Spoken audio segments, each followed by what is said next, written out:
સમયસર પરમાગમની તાત્પર્ય વૃત્તિ ટીકાની 320મી ગાથા છે. આ સમયસર પરમાગમના રચયિતા આચાર્ય ભગવાન કુંદ છે અને તાત્પર્ય વૃત્તિ ટીકાના રચયિતા આચાર્ય ભગવાન જયસેન આચાર્ય છે. આ ગાથાના સંદર્ભમાં જે કાંઈ પણ વિચાર વિમર્શ અત્યાર સુધી કરવામાં આવ્યો છે તે એક વાતને અત્યંત સ્પષ્ટ કરે છે કે આત્માથી તો એને કહીએ જેમના ભાવનાની અંદરમાં અભિપ્રાય આત્મા સદાય પ્રવર્તતો હોય, જેમની ભાવનાઓની અંદરમાં આત્માની સ્મૃતિ, આત્માનું હોવાપણું, આત્માનું અસ્તિત્વ વૃત્તિમાંથી ક્યારે પણ ન છૂટતું હોય. કારણ કે વૃત્તિનો નિયમ એવો છે કે જેવો તમારો અભિપ્રાય હોય છે તેવી તમારી વૃત્તિ હોય છે. અભિપ્રાયની અંદરમાં હું નાયક એક ભાવ છું એવો જો અભિપ્રાય છે તો વૃત્તિની અંદરમાં નાયક ભાવ ક્યારે પણ છૂટતો નથી. પ્રવૃત્તિની અંદરમાં અગ્રહિત મિથ્યાત્વને નાશ પામવા માટે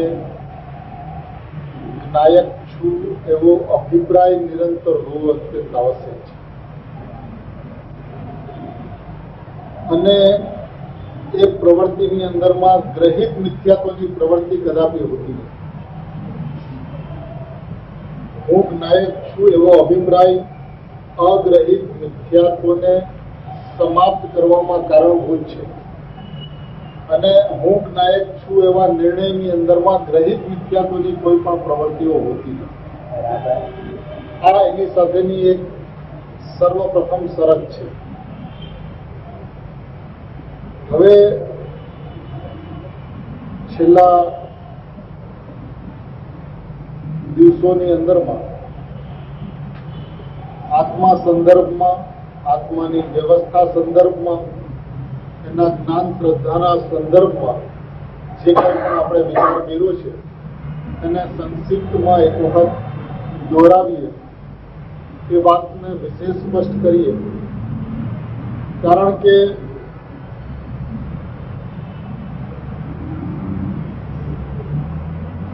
વસ્તુની વ્યવસ્થાના સંદર્ભમાં જઈને જોવામાં આવે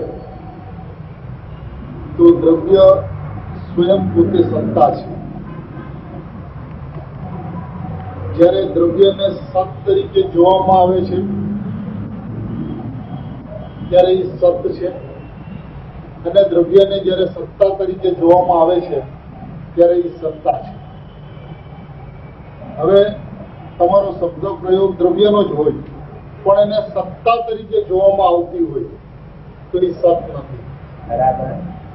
એટલે એક વસ્તુના બે વિભાગથી જો તમે દ્રવ્યને જોતા હો તો એ સત છે, અને એક વસ્તુના વસ્તુ સ્વભાવ તરીકે જો તમે દ્રવ્યને જોતા હો તો એ સત્તા છે. એવી રીતે જ પર્યાયથી રહિત દ્રવ્ય દ્રષ્ટિનો વિષય, હવે એની અંદરમાં પર્યાયથી રહિતની સાપેક્ષતાનો ભાવ ન હોય. શબ્દ પ્રયોગ ભલે પર્યાયથી રહિતતાનો હોય પણ પર્યાયથી રહિત એટલે પર્યાયની સાપેક્ષતાનો ભાવ ન હોય તો એ શ્રદ્ધાનું પરિણમન છે. અને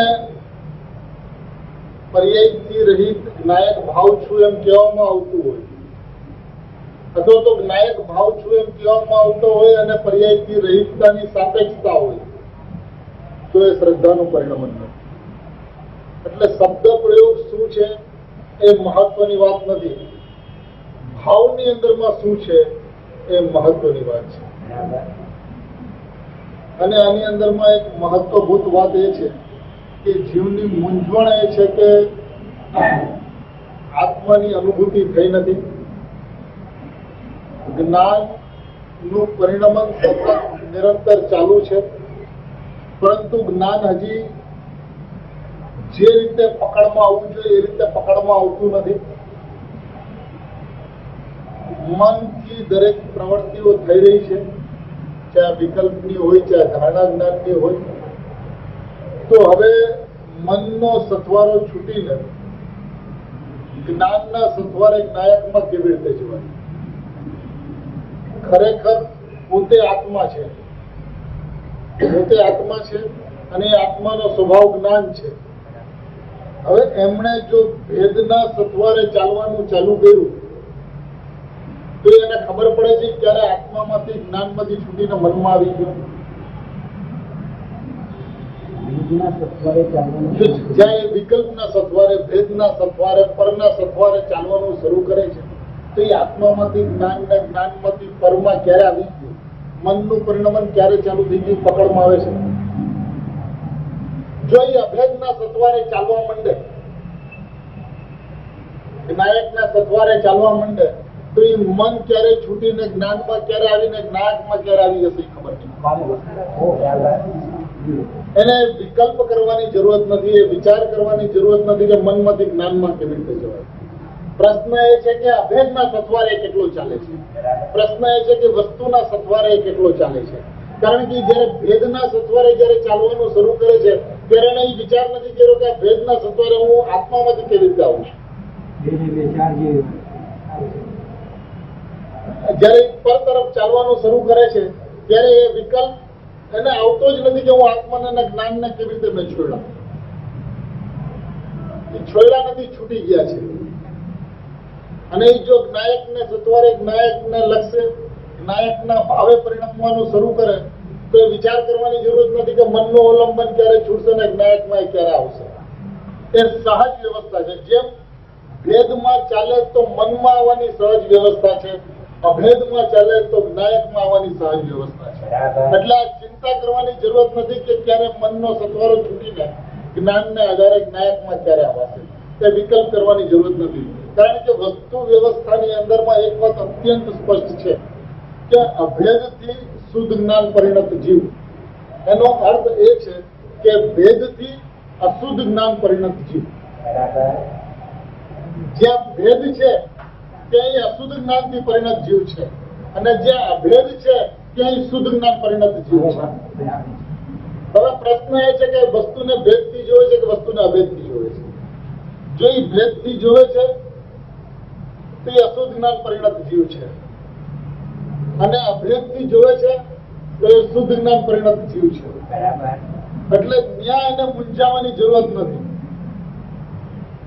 અને જયારે અભેદની વાત આવે છે ત્યારે એક વાત નિશ્ચિત કરવા યોગ્ય છે કે અભેદના સથવારે અભેદના પડકે તે જ જીવ ચાલી શકે છે જેના નિર્ણયનું કાર્ય સમાપ્ત થઈ ગયું, જેમના જ્ઞાનની અંદરમાં નિર્ણયની ભૂમિકા હજી ગળમથલ કરતી ભૂમિકા છે. નિર્ણયની ભૂમિકાની અંદરમાં અભિન્નતા શું છે, જ્ઞાન જ્ઞેયથી અભિન્નતા શું છે, એ વસ્તુ છે એની અંદરમાં જ્ઞાયકનો પ્રતિભાસ છે એમ નથી, વસ્તુ છે એ જ્ઞાયકથી પ્રતિભાસમય છે એમ છે. એવું જેને નિર્ણયની અંદરમાં સમજાય ચૂક્યું છે, એવું જેને સમજાણું નથી એ અભેદ છું એમ કહેતો હોય તો પણ એ ભેદમાં છે.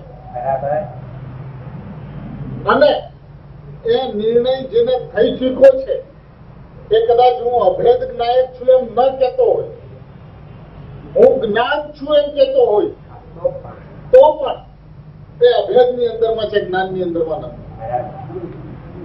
અહીંયા આ વાત અત્યંત સ્પષ્ટ છે કે અહીંયા શબ્દોની મારામારી નથી. અહીંયા જે કઈ પણ છે એ ભાવની મહત્તા છે, ભાવનાની મહત્તા છે. અને ભાવ જે છે એ ખરેખર ભાવવાનો હોય છે. હવે એ ભવાય કેવી રીતે? જીવ ભાવના ભાવતા જીવ લાયક કેવળ જ્ઞાન. તે આ ભાવના શું છે અને આ ભાવવું શું છે? ભાવના અને ભાવવું એ બંને વાતને જો સમજવામાં આવે તો ખરેખર ભાવના કહેતા એની અંદરમાં અભિપ્રાય અને એમની વૃત્તિ સ્પષ્ટ થાય છે. ભાવના કહેતા એમની અભિપ્રાય અને વૃત્તિ સ્પષ્ટ થાય છે. અને ભાવવા કહેતા ભાવનાને ભાવવી, ભાવવી કહેતા એ સમય એનું વલણ કઈ તરફ છે. વલણની અંદરમાં જ્ઞાયકની સન્મુખતા છે કે વલણની અંદરમાં શરીરની સન્મુખતા છે, વલણની અંદરમાં કર્મની સન્મુખતા છે, વલણની અંદરમાં પર સન્મુખતા છે. હવે તમે પર સન્મુખતા કયો, કર્મ સન્મુખતા કયો કે પર્યાય સન્મુખતા કયો, એ બધું એકાર્થવાચક છે. પર્યાયની સન્મુખતા હોય તો પણ એ પર છે, અને પરની સન્મુખતા હોય તો પણ એ પર છે. ખરેખર બંને સ્થિતિની અંદરમાં પર છે જ નહીં, પર્યાય જ છે. જીવની જે મર્યાદા છે એ પર્યાયની બહાર જઈ શકે એવી વ્યવસ્થા નથી. એટલે એની સન્મુખતા કાં તો પર્યાયની હોય અને કાં તો એ સન્મુખતા જ્ઞાયકની. આ બે છોડીને ત્રીજી કોઈ સન્મુખતા કોઈ થતી નથી. પર્યાયની બહાર જઈ શકે એવી વસ્તુની વ્યવસ્થા નથી. તો હવે આની અંદરમાં મહત્વભૂત વાત એ છે કે ખરેખર એના વૃત્તિની અંદરમાં અને વૃત્તિની અંદરમાં અભિપ્રાય જે પ્રમાણે છે તે પ્રમાણે વૃત્તિ હોય. આ એક અનાદિ અનંત નિયમ છે અને તમારી વૃત્તિ જે છે ને તમારો અભિગમ જાહેર કરે છે. તમારું એટીટ્યુડ શું છે, તમારું ઇન્ટેન્શન શું છે. જો ઇન્ટેન્શન ની અંદરમાં એટીટ્યુડ ની અંદરમાં જ્ઞાયક છે તો શબ્દોની અંદરમાં હું જ્ઞાન છું એમ કહો તો પણ વાંધો નથી, હું શ્રદ્ધામય છું એમ કહો તો પણ વાંધો નથી, હું અભેદ આત્મા છું એમ કહો તો પણ વાંધો નથી. પણ હું અભેદ આત્મા છું એમની અંદરમાં ભેદથી અભેદ આત્મા છું એવું જો છે, બોલે છે અભેદ આત્મા, પણ છે જો ભેદથી અભેદ આત્મા, તો એવી વસ્તુ વ્યવસ્થા નહીં હોવાને કારણે એ અભેદ આત્મા છું એમ કહેતો હોવા છતાં પણ એને પોતાને ભેદવાળો માન્યો છે અને ભેદવાળો માનતો હોવાને કારણે મન અને વિકલ્પની અંદરમાં એ સદાય ઉભો રહે છે.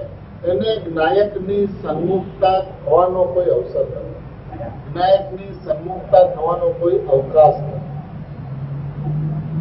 તો વાસ્તવિકતા એ છે કે પેલા તો વસ્તુની વ્યવસ્થાને સ્પષ્ટ જાણે, એ જે કંઈ પણ ચિંતન કરી રહ્યો છે એ મનના સથવારે ચિંતન કરી રહ્યો છે કે જ્ઞાનના સથવારે ચિંતન કરી રહ્યો છે, એ એની ચિંતાનો વિષય નથી. એ જેની ચિંતા હો એની હો, એની ચિંતાનો વિષય નથી. એને તો જે કાંઈ પણ ભાવના ભાવવાની છે એ નિશ્ચિંત થઈને ભાવવાની છે. જેમ માણસ સત્યતાથી કોઈ એક એવી કપરી પરિસ્થિતિ ઊભી થાય અને એ પરિસ્થિતિ એવી હોય કે જેનાથી એ ભયભીત થઈ જાય. હજી એ પરિસ્થિતિની ઘટના ઘટી હોય કે ન ઘટી હોય પણ એનાથી ભયભીત થઈ જાય. તો એ શેનાથી છે કે એ જે પરિસ્થિતિ જે ભજી રહી છે એની વાસ્તવિકતા, એની નરી વાસ્તવિકતા એ છે કે એમાં એને ભયની કંપારી છૂટા વિના રહેતી નથી. એવી રીતે જો સ્વભાવની મહિમા એને સમજાય, સ્વભાવની મહિમા એને સમજાય, સ્વભાવની સત્યતા એને સમજાય અને નિર્ભય અનુભવ પછીની વાત છે, અનુભવ આગળનું પગલું છે, પણ એની સત્યતા એને સમજાય અને એનામાં નિર્ભયતા ઉત્પન્ન ન થાય, તે સત્યતા એને સમજાય અને નિશંકતા ઉત્પન્ન ન થાય, એવું ત્રણ કારણની અંદરમાં બનતું. જ્યારે કોઈ પણ ઘટના ઘટતા પહેલા ભયભીત થાય છે એમ શું ઘટના ઘટતા પહેલા નિર્ભય થાય છે. કારણ કે જે ઘટના ઘટવાની છે એ જેના અવલંબને વસ્તુ છે, જેની આધારે વસ્તુ છે, વસ્તુનો જેને ખ્યાલ આવે છે, ઓહો હું તો વર્તમાનની અંદરમાં પરિપૂર્ણ છું. તો જે વર્તમાનની અંદરમાં પરિપૂર્ણ છે એ કોનાથી ભયભીત હોય? જે અપૂર્ણ હોય અને ભયનો પ્રશ્ન હોય, પણ જે સંપૂર્ણ હોય એને ભયનો પ્રશ્ન નથી. જે સંપૂર્ણ છે એને નિશંકતા અને નિર્ભયતા, એનાથી એક પણ કદમ દૂર જતી નથી. ભલે ચાહે વિકલ્પની ભૂમિકા, ભલે મનના સથવારે હોય.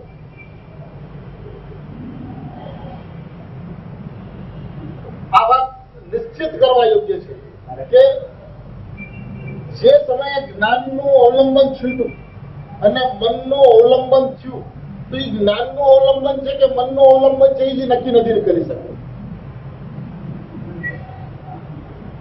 અત્યારે જે ભેદનું પરિણામ થઈ રહ્યું છે, હવે જીનવાણીની અંદરમાં, આગમની અંદરમાં ભેદને જ્ઞાનનો ભેદ કયો છે, નયને જ્ઞાનનો ભેદ કયો છે, વિકલ્પને જ્ઞાનનો ભેદ કયો છે. હવે જ્ઞાનનો ભેદ છે કે મનનો ભેદ છે? ભેદની અંદરમાં જ્ઞાન ઉભું થાય છે કે મન ઉભું થાય છે? કે જો નવી વાસ્તવિકતાને જોવામાં આવે તો ત્યાં જ્ઞાન છે ક્યાં?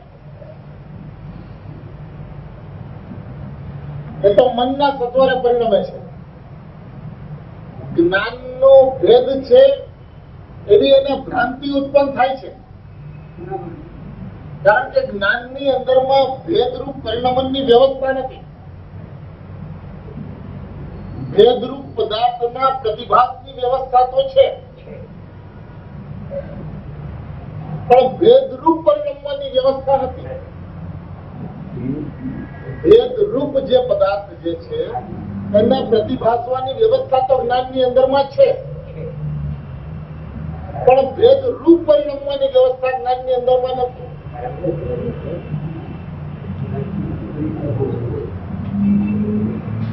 જે ભેદરૂપ જે પરિણમન જે છે, હવે જે રીતે જગતના 6 પદાર્થો જ્ઞાનથી ભિન્ન છે, સર્વથા ભિન્ન છે, અને સર્વથા ભિન્ન પદાર્થો એટલે કે પોતાથી ભેદરૂપ પદાર્થો જ્ઞાનની અંદરમાં પ્રતિભાસે એવી વ્યવસ્થા તો છે, પણ જ્ઞાન ભેદરૂપ પરિણમે એવી વ્યવસ્થા જ્ઞાનની અંદરમાં નથી. જ્ઞાન હંમેશા અભેદગ્રાહી સ્વભાવથી વાળો હોવાને કારણે અભેદ રૂપ પરિણમે તેવી જ વ્યવસ્થા છે. એવી વ્યવસ્થા છે. જ્ઞાન હંમેશા અભેદગ્રાહી સ્વભાવી છે. એનો જે સ્વભાવ જે છે એ અભેદગ્રાહ્ય છે, અને અભેદગ્રાહ્ય સ્વભાવ હોવાને કારણે એ અભેદ જ સદાય ત્રિકાળ, ચાહે અજ્ઞાનની અંદરમાં ચાહે જ્ઞાનની અંદરમાં, એ ત્રિકાળ અભેદ રૂપ પરિણમે એવી જ્ઞાનની વ્યવસ્થા છે. જ્ઞાન ભેદને ગ્રહણ કરે, ભેદ એની અંદરમાં પ્રતિભાસે, એમાં કઈ વાંધો નથી, પણ ભેદને ગ્રહણ કરે એવી વ્યવસ્થા નથી. એક વાત. અને ભેદ જે છે એનો અનુભવ થાય એવી વ્યવસ્થા નથી, અને અભેદનો અનુભવ કરવો પડે એવી વ્યવસ્થા નથી. ભેદનો અનુભવ થાય એવી વ્યવસ્થા નથી, અને અભેદનો અનુભવ કરવો પડે એવી વ્યવસ્થા નથી. હા, આ જ્ઞાનની વ્યવસ્થા છે ભાઈ.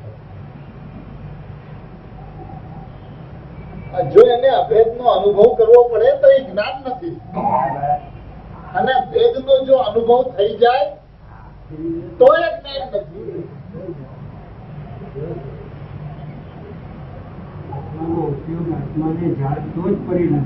હા, એકત્વપૂર્વક જાણતું પરિણમવું એ આત્માનો સ્વભાવ છે, સામાન્ય આત્માનો. અહીંયા નિશ્ચય વ્યવહારની વાત નથી, સામાન્ય આત્માનો સ્વભાવ એવો છે કે એકત્વપૂર્વક જાણતો પરિણામ. એ જ્ઞાનની અંદરમાં જ્ઞાન અને નહીં એવું બેપણું, જ્ઞાન અને શ્રદ્ધા, ચારિત્ર અને આનંદ એવું અનેકપણું, એવા પરિણમનની વ્યવસ્થા નથી. એકપૂર્વક પરિણામ, એકત્વપૂર્વક પરિણામ, અને એકત્વપૂર્વક જાણતો પરિણામ એવી જ્ઞાનની વ્યવસ્થા છે. એટલે જેને એકત્વપૂર્વક જાણતો પરિણમે છે એનો એને અનુભવ કરવો પડે એવી વ્યવસ્થા નથી. જેને એકત્વપૂર્વક જાણતો પરિણમે છે એનો પ્રતિભાસ થાય એવી વ્યવસ્થા નથી. જેને એકત્વપૂર્વક જાણતો પરિણમે છે એ પ્રતિભાસે પણ છે, એ જણાય પણ છે, એ અનુભવાય પણ છે એવી વ્યવસ્થા છે. પણ જે એનાથી અત્યંત ભિન્ન છે એનો પ્રતિભાસ તો છે, પણ એમાં એકત્વ નથી, એનો અનુભવ નથી, એ રૂપ, એ પરિણમતો નથી. હવે જો એનાથી એકત્વ નથી, એને જાણતો નથી, એને પરિણમતો નથી, એ રૂપ થતો નથી, તો પછી તમે એને કાંઈ પણ કહો ને. જયારે તમે એના સ્વભાવની ચર્ચા કરો છો, જો પરથી એનું એકત્વ થતું નથી ક્યારે પણ, ભ્રાંતિમાં થાય છે એ ભ્રાંતિની વાત. અત્યારે સ્વભાવની આપણે વાત કરીએ છીએ કે જ્ઞાન સ્વભાવની વ્યવસ્થાને જો જોવામાં આવે તો એ જે પોતાથી અત્યંત ભિન્ન છે એમાં એકત્વ કરે એવી વ્યવસ્થા નથી. એ એકત્વ કરીને એને જાણે એવી વ્યવસ્થા નથી. એકત્વ કરી જાણી એ રૂપ પરિણમે એવી વ્યવસ્થા નથી. તે જ્ઞાનનું જ્ઞાન છે કે પરનું જ્ઞાન છે? અને જો જ્ઞાનનું જ્ઞાન છે તો એ પરનું જ્ઞાન નથી. પરનું જ્ઞાન નથી તો પરને જાણતો નથી, એમ કહો એમાં વાંધો નથી, દોષ નથી. જો એ સ્વભાવથી જોઈને, સ્વભાવને સમજીને વિચાર કરવામાં આવે તો પક્ષની વાત નથી, વસ્તુ વ્યવસ્થાની વાત છે. જો જ્ઞાનની અંદરમાં શ્રદ્ધાનું જ્ઞાન ન થતું હોય, જ્ઞાનની અંદરમાં આનંદનું જ્ઞાન ન થતું હોય, જ્ઞાનની અંદરમાં ચારિત્રનું જ્ઞાન ન થતું હોય, તો જ્ઞાનની અંદરમાં પરના જ્ઞાન થવાની કઈ વ્યવસ્થા હોઈ શકે? અને જો એ વ્યવસ્થા જ નથી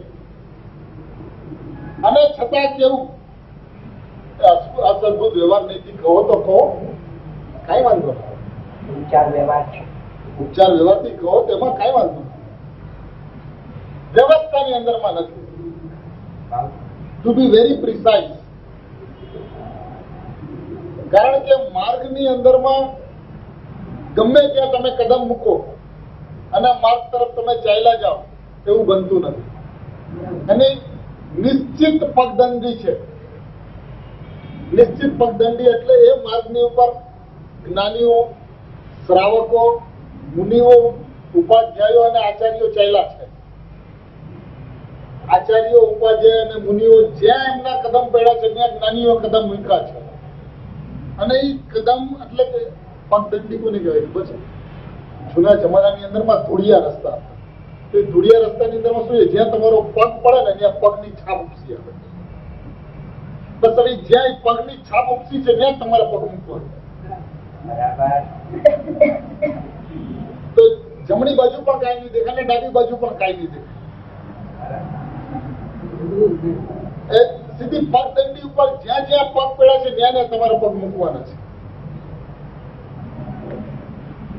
આજુબાજુમાં જોયું તો બંને તરફ ખીણ છે. કારણ કે અજ્ઞાનીઓની પરિસ્થિતિ એવી છે કે એમની પાસે નિશ્ચય નથી. અજ્ઞાનીઓની પરિસ્થિતિ એવી છે કે એમની પાસે વ્યવહાર નથી.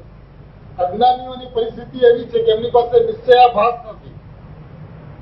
છે વ્યવહારાભાસ. છે તો વ્યવહારાભાસ.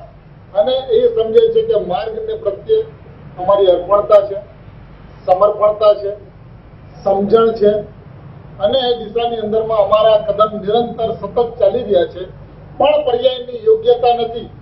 થવા યોગ્ય થાય છે એટલે અમને અનુભૂતિ ઉત્પન્ન થતી નથી એવો મિથ્યા સંતોષ એમને વર્તી રહ્યો છે. તો એ ખરેખર પ્રમાદ સૂચક, કસાઈ સૂચક પરિણામોને એ બતાવે છે. કારણ કે ભાઈ એક વાત તો એને નિશ્ચિત કરવી પડશે કે માર્ગની અંદરમાં અટકાવનું કારણ શું છે. સિદ્ધ દશા જે છે, સિદ્ધ દશા, એ સિદ્ધ દશા એટલે કે જે સિદ્ધ શિલા જે છે એ કઈ મોક્ષનું કારણ નથી. જો સિદ્ધ શિલા જો મોક્ષનું કારણ હોય તો ત્યાં એકેન્દ્રિય જીવો છે, એનો મોક્ષ હોય. એટલે સિદ્ધ શિલા એ મોક્ષનું કારણ નથી. એવી રીતે શરીર એ દુઃખનું કારણ નથી. જો શરીર એ દુઃખનું કારણ હોત તો અરિહંત ભગવાનના શરીર છે એ દુઃખી હોત. પણ એ શરીર હોવા છતાં પણ એ પરમ સુખી છે, અનંત સુખી છે. એટલે શરીર છે એ દુઃખનું કારણ નથી. આચાર્ય, ઉપાધ્યાય અને સાધુ 28 મૂળ ગુણ અને 5 મહાવ્રતની પ્રતિજ્ઞા છે.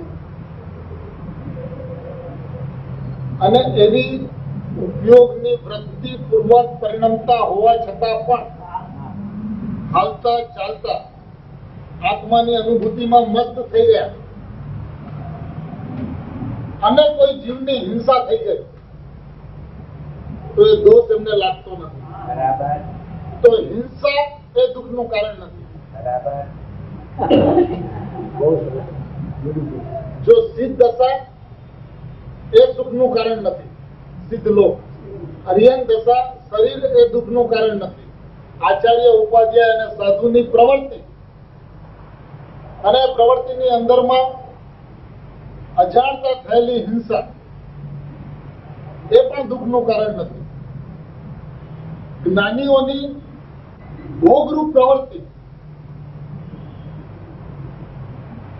એ પણ દુઃખનું કારણ નથી, નિર્જરાનું કારણ છે.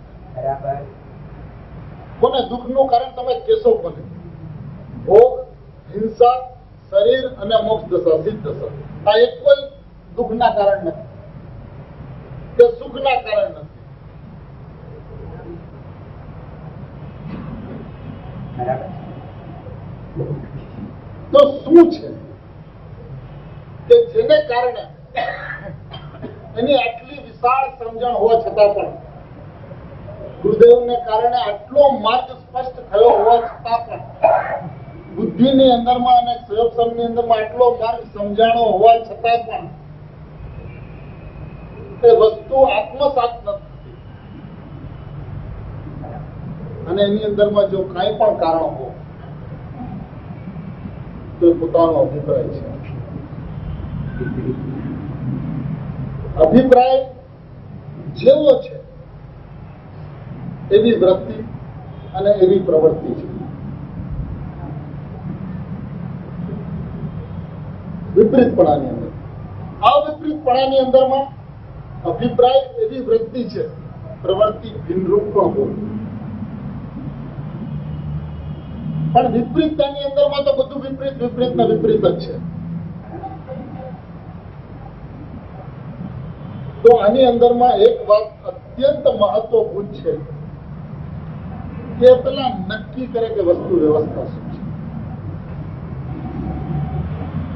કારણ કે મનથી કેવી રીતે છૂટાય એ પ્રયત્ન કરવાની જરૂરત નથી. કારણ કે મનમાં કેવી રીતે અવાય એ પ્રયત્નપૂર્વક આવ્યો નથી.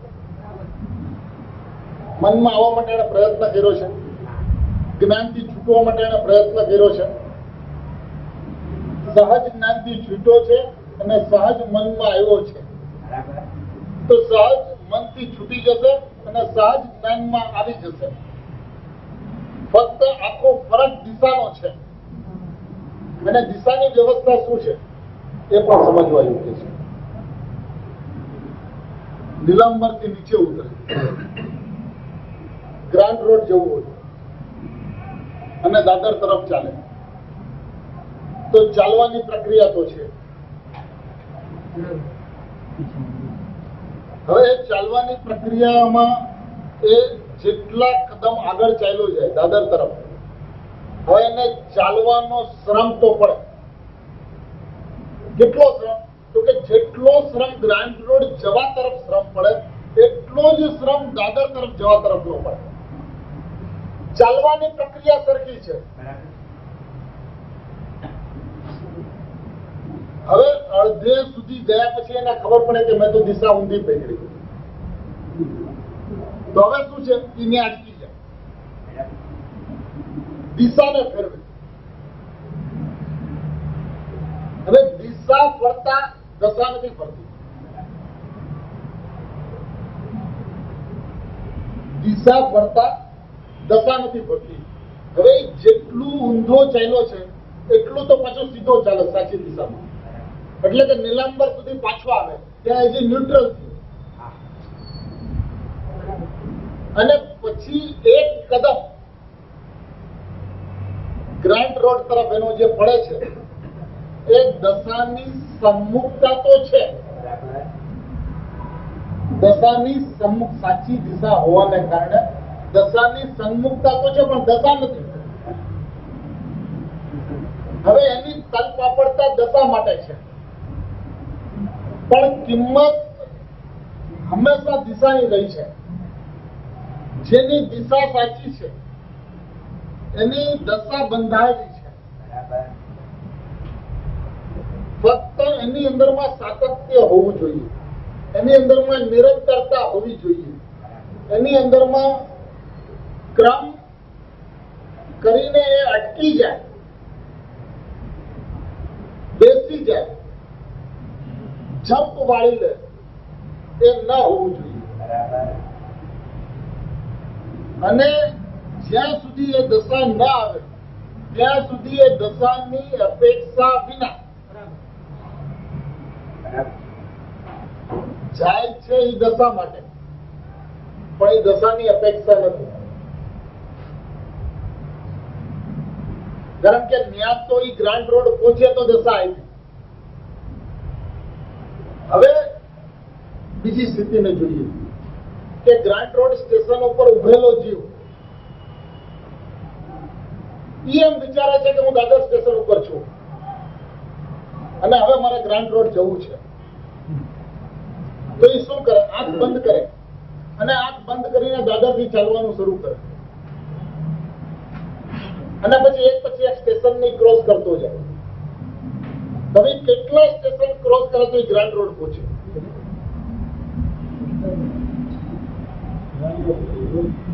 એને તો ગ્રાન્ટ રોડ ઉપર માત્ર આંખ ખોલવાની જરૂર છે. અરે વાહ. એને ગ્રાન્ટ રોડ સ્ટેશન ઉપર આંખ બંધ રાખી છે એટલો એનો દોષ છે.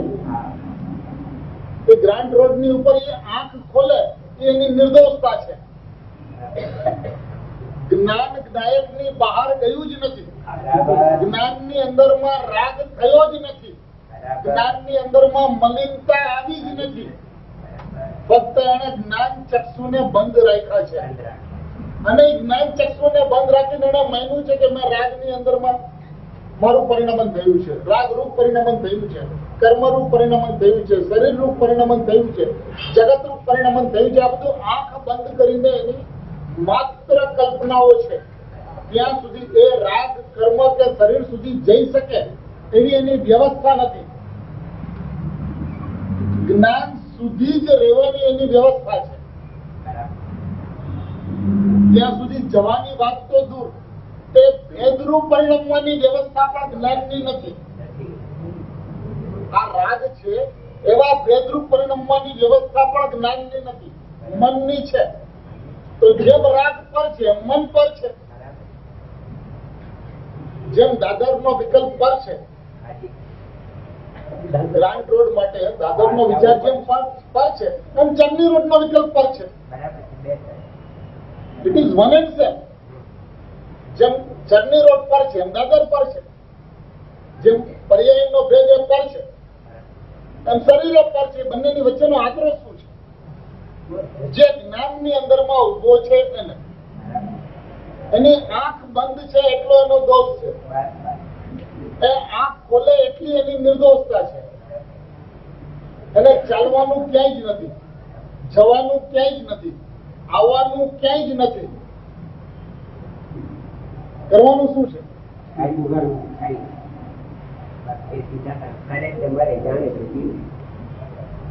ફક્ત એની જે માન્યતાની અંદરમાં જે વિપરીતતા જે છે એ કઈ જ ગયો ન હોવા છતાં પણ એને માન્યું કે હું આટલું ચાલ્યો.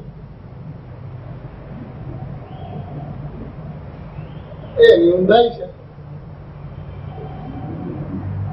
એને માયનું કેવું હતું ચાલે. એ જ્ઞાનની બહાર ગયો જ નથી. માટે એવું નક્કી કરે કે જ્ઞાનમય જ્ઞાયક હું છું. એ જ એની જાગૃતિ છે. અને એ જાગૃતિ માટે એને ક્યાં ચાલવાનું છે, કેટલું ચાલવાનું છે, કેવી રીતે ચાલવાનું છે? તો કે મનથી એના જ્ઞાનમાં આવવાનું છે. ભાઈ મનમાં જ્ઞાતા છે કોણ? જે જ્ઞાતા એ પાછા ચાલીને આવે તો કલ્પના ગઈ હતી તો કલ્પના આવે તરત. જે ગયું હોય એ આવે, જે ન ગયું હોય ક્યાં આવે? આત્મા જો જ્ઞાન સ્વભાવને છોડીને રાગ સુધી ગયો હોય તો ત્યાંથી પાછો આવે. પણ જે ગયો જ નથી એનું શું? એ તો એટલો નિર્ણય કરે કે હું જ્ઞાનમય આત્મા છું, એ જ પર્યાપ્ત છે. બધું આવી એ સમ્યક જ્ઞાન છે. એને જે મહેનત જે દેખાય છે ને એ મહેનત એની ઊંધી સમજણની મહેનત દેખાય છે. મહેનત જે દેખાય છે કરતો નથી, દેખાય છે એને ઊંધી સમજણની મહેનત છે. અત્યારે ભગવાન કહે છે કે મારી કલમાથી મેળી ગઈ છે એની સિદ્ધિના અર્થે હું વરસાદ કરું. કારણ કે શાસ્ત્ર લખવાનો ભાવ જ એ કલ્માસિત છે. પોતાના સ્વભાવથી બહાર આવવાનો ભાવ જે છે, જે પરિણમન છે એ જ કલ્માસિતતા છે. એની સિદ્ધિ અર્થે શાસ્ત્ર લખું છું એમ. એટલે ભાઈ શું છે, વ્યવહારની અંદરમાં કથન પદ્ધતિ તો એવી જ હોય. કારણ કે આ હું કરું છું, તમને ઉપદેશ આપવા માટે કરું છું એમ તો કહે નહીં, તમને સમજાવવા માટે લખું છું એમ કહે નહીં. કારણ કે જો એમ જો કે તો એ પોતાની ગુરુતા બતાવે છે. પોતાની ગુરુતા તો બતાવી નથી. એટલી સરળતા છે, અનુભૂતિની તીવ્રતા છે, પોતાનું વર્તમાનની અંદરમાં ઉપયોગની પરિપૂર્ણતા નથી. એવી જે કચાશ જે છે એનો એને ખ્યાલ છે, એનું એને એક્સેપ્ટન્સ છે, એની સ્વીકૃતિ છે કે અમારો ઉપયોગ સંપૂર્ણપણે લીન થયો નથી, માટે કેવળ જ્ઞાનની પ્રાપ્તિ થઈ નથી.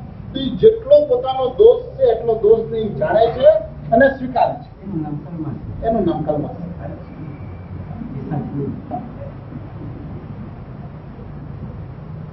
તો એ જાણે છે ને સ્વીકારે. આ તો માર્ગની અંદરમાં એવું છે કે એકદમ ખુલ્લા પાના છે, જેની અંદરમાં કાંઈ પણ અસ્તવ્યસ્ત ચલાવી લેવામાં આવતું નથી. જે કાંઈ પણ છે એ સ્પષ્ટ છે, જે કાંઈ પણ છે એ ચોખ્ખું છે. પ્રશ્ન એ છે કે એનાથી સમીપ તમે કેટલા રહ્યો છો ભાવનાની અંદરમાં. ઉપયોગની અંદરમાં કેટલા રહ્યો છે એ ઉપયોગનો પ્રશ્ન છે. It's none of your headache. ઉપયોગ કેટલો સમીપ રહે છે એ ઉપયોગનો હેડેક છે, તમારો હેડેક નથી. તમારો હેડેક તમારી ભાવના છે, તમારો હેડેક તમારો અભિપ્રાય છે, તમારો હેડેક તમારો અભિગમ છે, તમારો હેડેક તમારી સમજણ છે. અને એ જ્યાં સુધી સ્પષ્ટ નથી ત્યાં સુધી તમે 24 કલાક સમય સાધને મસ્તિષ્કમાં લઈને ફરો, એનાથી કાંઈ જ ફરક પડતો નથી. મારા ગુરુદેવ કહીને એને છાતીએ લગાડો, કાંઈ જ ફરક પડતો નથી. કાંઈ જાણે અનંત વખત તીર્થંકર ભગવાનને એવી રીતે છાતીએ લગાડ્યા છે, પણ એમને એક પણ વાત માની હોય તો હરામ બરાબર. ગુરુદેવના એક પણ સિદ્ધાંતને માન્યા હોય તો હરામ બરાબર. આ વાસ્તવિકતા છે, કડવું પણ સત્ય છે. કારણ કે જો એક પણ સિદ્ધાંત એને સમજાય, પેટ્રોલથી ગાડી ચાલતી નથી આટલું જ એને સમજાય જાય ને. એક પરમાણુ બીજા પરમાણુને સ્પર્શતો નથી, એક પરમાણુ ને બીજા પરમાણુની વચ્ચે કર્તા કર્મ સંબંધ નથી, આટલું સ્વીકારી લે. જો એ વાત ત્યાં જઈને ઉભી રહે છે, એ એટલા નિર્ણયની અંદરમાં કેવળ જ્ઞાનની તાકાત છે.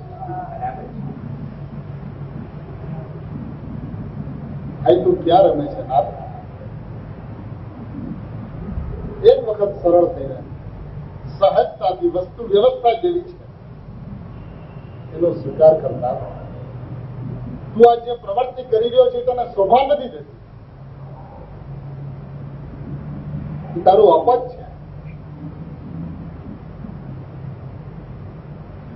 ભાઈ એને અંતરંગમાં આવવાના જે વિધિ વિધાન જે છે તે અત્યંત સ્પષ્ટ છે. એટલે મને ક્રિસ્ટલ ક્લિયર છે, એકદમ ટ્રાન્સફોર્મ, એકદમ એની અંદરમાં જેને કહે જેમ સ્ફટિક જેટલું સ્વચ્છ હોય છે એટલી વસ્તુ વ્યવસ્થા સ્વચ્છ છે. હવે તને એ ગુલાબના ફૂલની જાય જોઈને એ સ્ફટિક તને ગુલાબી દેખાય છે એ તારી ભ્રાંતિ છે. સ્ફટિકની અંદરમાં ગુલાબીપણું છે નહીં. જ્ઞાનની અંદરમાં જ્ઞાન અને રાગ એવો ભેદ છે નહીં, જ્ઞાન અને નાયક એવો ભેદ છે નહીં, દ્રવ્ય અને પર્યાય એવો ભેદ છે નહીં. દેખાય છે એ તારી ભ્રાંતિ છે. હવે એ વસ્તુની મર્યાદા જેવી છે, જેટલી છે, જેમ છે અને તું સ્પષ્ટ કરી દે. માર્ગની હંમેશા સહેલાઈ રહી છે, માર્ગ હંમેશા સરળ રહ્યો છે અને એનું કારણ એ છે કે વ્યવસ્થા, સમસ્ત વ્યવસ્થા સહજ છે. પુરુષાર્થ સહજ છે, અનુભવ સહજ છે, સમ્યક જ્ઞાન સહજ છે, મુનિપણું સહજ છે, મોક્ષ દશા સહજ છે. પણ જો તને એટલું તારા અંતરંગની અંદરમાં હોય તો કે હું એક સહજ જ્ઞાયક પરમ પારણામિક ભાવ છું,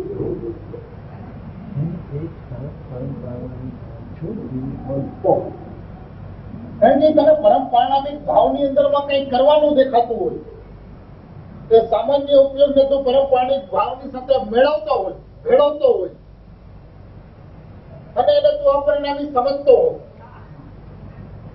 એવું નથી. જે ભેદ છે, જે વિભાગ છે એ વિભાગ છે. કારણ કે પ્રશ્ન વિભાગનો છે અને જે સત્તા છે એ સત્તા છે, એની અંદરમાં સત નથી. સત્તાની અંદરમાં સત છે એ વાર્તા જુદી છે અને સત્તા એક વસ્તુ છે એ વાર્તા જુદી છે. સ્વયં સત છે. બંને વાતને જોવાના દ્રષ્ટિકોણ જુદા જુદા છે. એકમાં પરિણમીને ટક પરિણમીને ટકતી વસ્તુ બતાવી છે, ટકીને પરિણમતી વસ્તુ બતાવી છે, તો એનો દ્રષ્ટિકોણ આખો જુદો છે. હવે એક તરફ માત્ર પરિણમન દેખાડવું છે તો જુદું છે, એક તરફ માત્ર ટકવું દેખાડવું છે તો જુદું છે, અને એક સત્તા દેખાડવી છે તો એક છે. તમને શરીરની અંદરમાં જ્યાં સુધી હાથ દેખાય છે ત્યાં સુધી શરીર દેખાતું નથી. હાથ દેખાય છે ત્યાં સુધી શરીર દેખાતું નથી. મોઢું દેખાય છે તો શરીર દેખાતું નથી. હવે તમે પ્રશ્ન કરો કે ભાઈ મોઢું છે એ શરીરનું અંગ છે કે નહીં? છે. એ શરીર છે કે નહીં? નથી. કારણ કે મોઢું એટલું શરીર નથી, જ્ઞાન એટલું જ્ઞાયક નથી, દર્શન એટલો જ્ઞાયક નથી, ચારિત્ર એટલો જ્ઞાયક નથી. એ તો આખો જ્ઞાયક, અનંત ગુણમય જ્ઞાયક છે. અને જે અનંત ગુણમય છે એ જ્ઞાયક એક છે. એ અનેકતાથી અભિન્ન જ્ઞાયક નથી, અનેક ભેદોથી એક નથી, એ ભેદોથી અભેદ નથી, એ સ્વભાવથી અભેદ છે, એ સ્વભાવથી એક છે. હવે એ હાથ ભેદરૂપ છે કે નહીં? આંખ ભેદરૂપ છે કે નહીં? કાન ભેદરૂપ છે કે નહીં? તો કોણે કીધું ભાઈ ભેદરૂપ છે? ભેદરૂપ છે તો એને અલગ રાખીને ચલાવે ને હાથ. ભેદરૂપ છે તો હાથને અલગ રાખ અને પછી કામ કરાવે ની પાસે. આંખ છે તો કાઢીને રાખ અલગ અને પછી એને જોવાનું કાર્ય કરો. નથી ભાઈ, અલગ નથી, એક વસ્તુ છે. બાબત એક સમજાતું નથી તો એ અનેક થી એક ને બતાવે છે. હવે અનેક થી એક ને બતાવ્યું તો વસ્તુ તે માની લીધી અનેક રૂપ. આ વસ્તુ તો અનેક રૂપ છે પણ એ અનુભવની અંદરમાં એક રૂપ છે. એમ નથી ભાઈ, વસ્તુ સ્વભાવથી એક રૂપ છે, રણેકાળ એક રૂપ છે. એની અંદરમાં અનેકતા નથી ભાઈ. એ અનેકતાનો ભેદ તો ઉપજાવવામાં આવ્યો છે સમજાવવા માટે. ભાઈ પાંચ ઇન્દ્રિયોનો વિષય જે છે એની જે પ્રવૃત્તિ થાય છે, પાંચ ઇન્દ્રિયના વિષયોની જે પ્રવૃત્તિ જે થાય છે એની ખબર ક્યાં પડે છે? મનમાં પડે છે. કે આ કર્ણેન્દ્રિયથી સાંભળવાનું થાય છે, એ કર્ણેન્દ્રિયને ખબર પડે છે. ચક્ષુ ઇન્દ્રિયથી જોવાનું થાય છે, ચક્ષુ ઇન્દ્રિયને ખબર પડે છે. જ્ઞાનેન્દ્રિયથી સુંઘવાનું થાય છે, જ્ઞાનેન્દ્રિયને ખબર પડે છે. ખબર પડવાનું કેન્દ્ર મન છે. એમ બધી પ્રવૃત્તિઓ આત્માની જે થાય છે, શ્રદ્ધવાની, રમવાની, આચરણની, આનંદની, એ બધી પ્રવૃત્તિ થાય છે એની ખબર જ્ઞાનમાં પડે છે. હવે એ બધી ખબર જ્ઞાનમાં પડે છે તો જ્ઞાનની મુખ્યતાથી વાત કરી છે. પણ એનો મતલબ એમ નથી કે જ્ઞાન માત્ર વસ્તુ છે. હવે ક્યાંય એમ કહી દે કે મન માત્ર શરીર છે એમ કહી દે તો એમાં દોષ નથી. એવી રીતે જ્ઞાન માત્ર વસ્તુ કહી દે તો એમાં કઈ દોષ નથી. કારણ કે એ વસ્તુને બતાવવાનું એ માધ્યમ છે ને અત્યંત સ્પષ્ટ માધ્યમ છે. કારણ કે જાણવાની પ્રક્રિયા એમાં થાય છે. આ શ્રદ્ધા છે એમ નક્કી કરનાર જ્ઞાન છે, આ ચારિત્ર છે એમ નક્કી કરનાર જ્ઞાન છે. તો જેના દ્વારા ખબર પડે છે એની મહત્તા વિશ્વની અંદરમાં હંમેશા હોય છે. જે ઇન્ફોર્મેશન સેન્ટર છે એની કિંમત હોય છે કે નથી હોતી? પીટીઆઈ, યુએનઆઈ, આકાશવાણી, એની કિંમત હોય છે કે નથી હોતી? તો જેના દ્વારા આખી વસ્તુની ખબર પડે છે એની કિંમત નો હોય છે. અને એના માધ્યમથી એના સ્વરૂપનું વિશ્લેષણ કર્યું એટલે એનો મતલબ એ નથી કે એટલી જ વસ્તુ છે.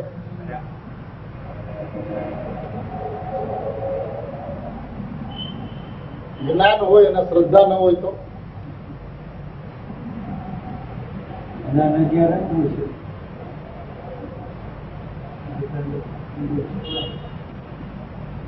વાસ્તવિકતા તો એ છે ભાઈ કે આખી ને આખી વસ્તુને સ્વભાવથી જોઈ. જ્યાં સુધી આખી વસ્તુને સ્વભાવથી નહીં જોવે, સ્વરૂપથી નહીં જોવે, ત્યાં સુધી સ્વ પણ એને હંમેશા પર જ થશે. જેમ આ પર છે, આ જગત જેમ છે એ પર છે, એમ નાયક એના માટે એટલું જ પર છે, એમાં કાંઈ આતરો નથી. શા માટે એ પર છે? કારણ કે આની અંદરમાં ભિન્નતા છે અને એની અંદરમાં એ એકતા માને છે. ભાઈ માને છે એની કલ્પના છે માટે એ પર છે. હવે આની અંદરમાં એકતા છે, આની અંદરમાં ત્રિકાળ એકતા છે અને અહીંયા એ એકતા કરવાનો પ્રયત્ન કરે છે માટે એ પર છે. અને મૂળ અંદરમાં તો એકતા છે. અહીંયા એકતા કરવાનો પ્રયત્ન કરે છે કે ઉપયોગની એકાગ્રતા કરો. ભિન્નતા છે એમ બતાવે. એટલે એના માટે એક પર થયું ને કે ઉપયોગ એક વસ્તુ છે ને જ્ઞાન એના માટે પર છે. તેનું સ્વ કોણ? પર્યાય બુદ્ધિ એની સ્વ રહી. સ્વનું કોણ? નાયક પર, જગત પર. તો સ્વ પણ એની જે પર્યાય બુદ્ધિ એની વિપરીતતા છે એનું સ્વ રહ્યું.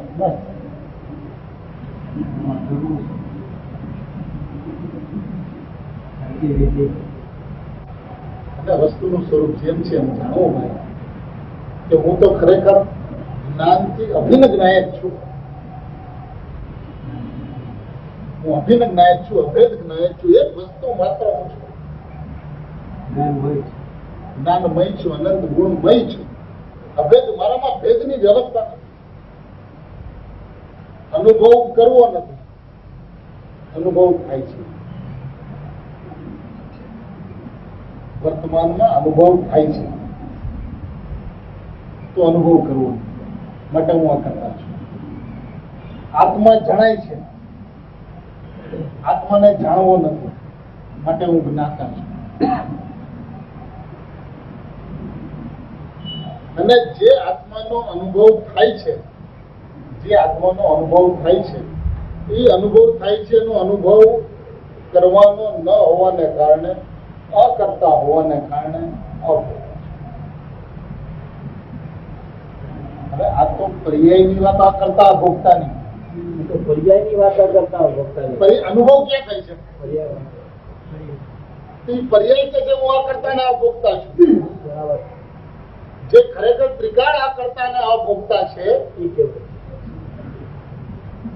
જે ત્રિકાળ આ કરતા ને આ ભોગતા છે એનો તો કરવા પડવાનો કે ભોગવા પડવાનો પ્રશ્ન જ નથી. ક્યારે? ત્રિકાળ. અનુભવની અંદરમાં પણ આત્માનો અનુભવ કરવાનો પ્રશ્ન નથી. અનુભવને કારણે પણ આત્માના વેદનનો પ્રશ્ન નથી. અનુભવમાં પણ આત્મા વેદાતો નથી. વારંવાર ઉપયોગ અંતર્મુખ કરવું એમ ઉપદેશ આવે છે. ઉપદેશ બધો આવે છે. એ ખરેખર તો પર્યાયના આત્માને વેદે છે. પર્યાયના આત્માને અનુભવે છે. પર્યાય પોતાના સામર્થ્યથી પોતાનો આત્મા રચે છે, એને અનુભવે છે, એને વેદે છે, એને સેવે છે. પણ ત્રિકાળ આત્મા જે અકર્તા છે, અભોક્તા છે, અપરિણામી છે, એનો એ અનુભવ કરી લે, એને એ ભોગવી લે, એને એ વેદી લે, એવી વ્યવસ્થા નથી. અને જો એવી વ્યવસ્થા હોય તો એ અપરિણામી, અકર્તા, અભોક્તા, અવેદક રહેતો નથી. પણ એમ છતાં અનુભવના સમયે હું પરિણામ છું અને એ અપરિણામી છે, તો હું અપરિણામી છું અને અનુભવ કરનાર પરિણામ છે, એવા વિકલ્પ કરનાર મને જ નથી. માટે જે કાંઈ પણ વેદાય છે, જે કાંઈ પણ અનુભવાય છે એ આત્મા જ છે. એ અનુભવની અંદરમાં પરિણામ જ આત્મા છે અને આત્મા જ પરિણામ છે. એવી કોઈ અપૂર્વ સ્થિતિ અનુભવની હોય છે. પરિણામ જ આત્મા છે અને આત્મા જ પરિણામ છે. કારણ કે ત્યાં પરિણામ અને આત્મા એવું છે જ નહીં. એક સર્વોપરી સત્તા છે. જે કંઈ પણ છે એ આત્મા જ છે. તો અનુભવની અંદરમાં તો આત્મા છે. એમ છતાં એ અકર્તા, અભોક્તા ને અવેદક ત્રિકાળ છે એ શું છે? એ 320મી ગાથાનો વિષય હોવાને કારણે એ વાત તો અત્યંત અને સ્પષ્ટ હોવી જોઈએ કે એ અનુભવમાં આવતો નથી. આત્મા પરિણામની અંદરમાં આવતો નથી. એનું લક્ષ્ય, એનું અહમ છે. એ અહમનો આનંદ છે. બરાબર. આત્માનો આનંદ હોય. ભાઈ વસ્તુ તો જે છે એ છે, પણ ભેદ નથી.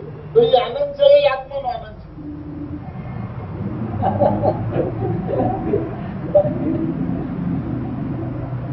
આવી કોઈ અજબ ગજબની વસ્તુ વ્યવસ્થા છે. એ વસ્તુ વ્યવસ્થાને ધીરો થઈને, ગંભીર થઈને, શાંત થઈને દરેક વાત ગુરુદેવની જે છે એ અત્યંત મર્મ ભરેલી છે ભાઈ. પણ આપણે એ વાતને એટલી હલકી બનાવી દીધી છે, એ વાતનું વજન એટલું બધું હલકું કરી નાખ્યું છે કે પર્યાયથી રહિત આત્મા એ દ્રષ્ટિનો વિષય. હવે એ વાત પરમ સાચી હોવા છતાં પણ એ શબ્દોનો ભાવાર્થનો અંદાજ જ નથી. પર્યાયથી રહિત જ્ઞાન દ્રષ્ટિનો વિષય છે, એ વાત 100% સાચી છે. પણ એવું જે બોલે છે અને પર્યાયથી રહિત એટલે શું એનો એને અંદાજ નથી. જો પર્યાયથી રહિતનો અર્થ નિરપેક્ષ નાયક લેતો હોય તો એ પર્યાયથી રહિત 100 વાર ને 1000 વાર બોલે, કાંઈ વાંધો નથી. પણ જો એને પર્યાયથી રહિત એટલે પર્યાયથી રહિત નાયક, પર્યાયથી રહિત નાયક, પર્યાયથી રહિત નાયક, એની પર્યાયની સાપેક્ષતા પૂર્વક જો એક નાયકને યાદ કરતો હોય, ભલે રહિત પૂર્વકની સાપેક્ષતા, છે તો સાપેક્ષ તો એની અંદરમાં એક નાયકને યાદ કરો, પર્યાય ઉપર લક્ષ. તો એ સ્થિતિની અંદરમાં નાયક ઉપર વજન પડતું નથી, અને વજન પડતું નહીં હોવાને કારણે શ્રદ્ધાનો જન્મ જ થતો નથી. અને શ્રદ્ધાનો જન્મ ન થવાનું કારણ જ્ઞાનની અંદરમાં સાચો નિર્ણય નથી. અને જ્યાં સુધી એ નિર્ણય નથી ત્યાં સુધીના બધા પ્રયત્નો એમના અત્યંત વ્યર્થ છે. ભલે હું આત્મા છું એવો વિકલ્પ, પણ એનાથી કાર્યની સિદ્ધિ થતી નથી. કાર્યની સિદ્ધિ નહીં થવાનું કારણ એની સમજણની વિપરીતતા છે. કારણ કે વસ્તુ સ્વભાવ તો જેમ છે તેમ છે, એનો સ્વીકાર એનું નામ મોક્ષ છે, અને એનો અસ્વીકાર એનું નામ સંસાર છે. બસ સંસાર અને મોક્ષની પરિભાષા આટલી છે. જેવી વસ્તુ છે એનો સ્વીકાર એનું નામ મોક્ષ, અને જેવી વસ્તુ છે એનો અસ્વીકાર એનું નામ સંસાર. સ્વીકાર અસ્વીકારથી વધારે એને કઈ કરવાનું નથી, એનાથી વિશેષ એને કઈ કરવાનું નથી. તો જેવી વસ્તુ છે એવી વસ્તુ સ્વભાવનો સ્વીકાર થાય એવી ભાવનાપૂર્વક